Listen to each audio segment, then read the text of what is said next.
उन्हीं को खाकर अपना पेट भरा करते थे। इस युग में प्रस्तर उपकरणों के परिष्कार आया और उनका आकार भी छोटा हो गया।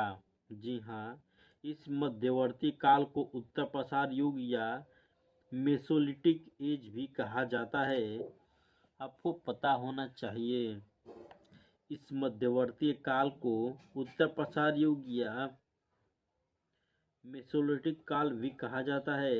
मध्य पसार कालीन स्थल जैसे राजस्थान, दक्षिणी उत्तर पूर्व, मध्य एवं पूर्वी भारत तथा कृष्णा नदी के दक्षिण में बहुतायत से पाए गए हैं। यहाँ पर मानव बस्ती 5000 वर्षों तक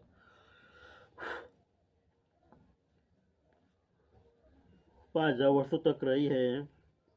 मध्य प्रदेश में आदमगढ़ और राजस्थान का बागौर पशुपालन की प्राचीनतम प्रमाण प्रस्तुत हैं, जिसका समय जो है 5000 ईसा पूर्व का माना जाता है।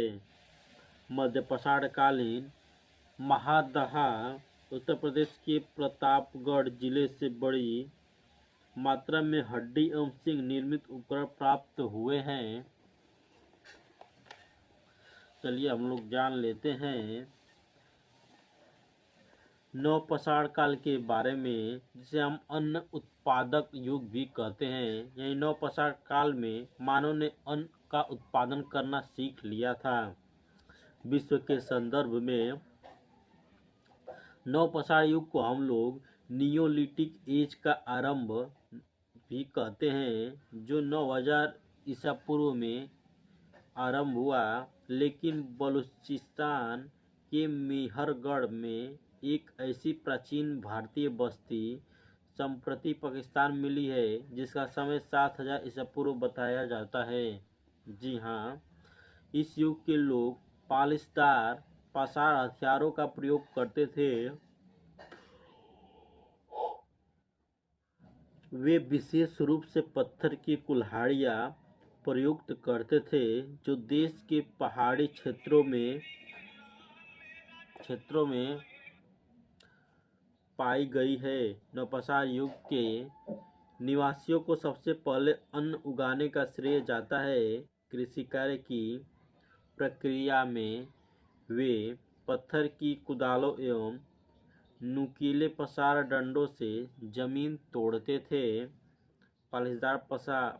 पालिशदार पाषाण हथियारों के अतिरिक्त वे सूक्ष्म पाषाण फलकों का भी प्रयोग किया करते थे। वे मिट्टी और सरकंडे से निर्मित गोलाकार तथा आयताकार घरों में निवास करते थे। इस युग में लोग घर बनाकर अस्थायी रूप से रहना सीख गए थे। बुर्जा होम जो कश्मीर में पड़ता है, चिरान जो छपरा सारण में है, एवं पाषाण युगीन लोग पालिशदार पाषाण उपकरणों के अतिरिक्त बड़ी मात्रा में हड्डियों से निर्मित उपकरणों का उपयोग किया करते थे। बुर्जाहोम के लोग धूसर मृद भांडों का भी उपयोग करते थे। यहाँ कब्रों में पालतू कुत्ते भी अपने मालिकों के शवों के साथ दफनाए जाते थे। जी हाँ दोस्तों, यह प्रथा भारत के अतिरिक्त अन्य कहीं नहीं पाई गई है। इस काल के लोग कृषि के अतिरिक्त पशुपालन भी किया करते थे। वे गाय, बैल, भेड़, बकरी भी पालते थे।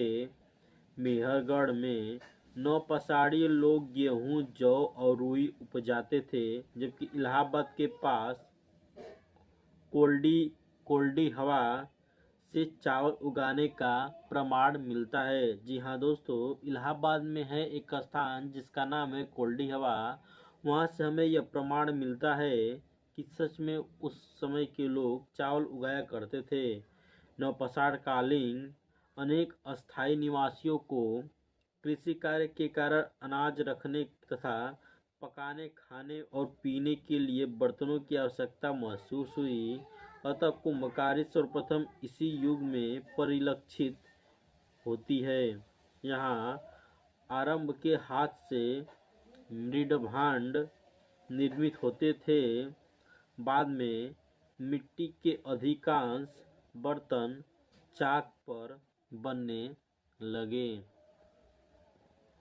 इनमें पॉलिश युक्त काला मृदभांड, धूसर मृदभांड एवं मंदवर्ण मृदभांड सम्मिलित है। नवपाषाण युगीन सेल्ट, कुल्हाड़ियाँ, बसूले, छेनी आदि उपकरण उड़ीसा, जिसे उड़ीसा भी कहा जाता है, और छोटा नगर, जिसे झारखंड में जो है कि पहाड़ों के क्षेत्रों में भी पाए गए हैं। जी हाँ दोस्तों, कालांतर में मानव को लोहे का ज्ञान हो गया तो उसकी चरम उन्नति का मार्ग भी प्रशस्त हो गए।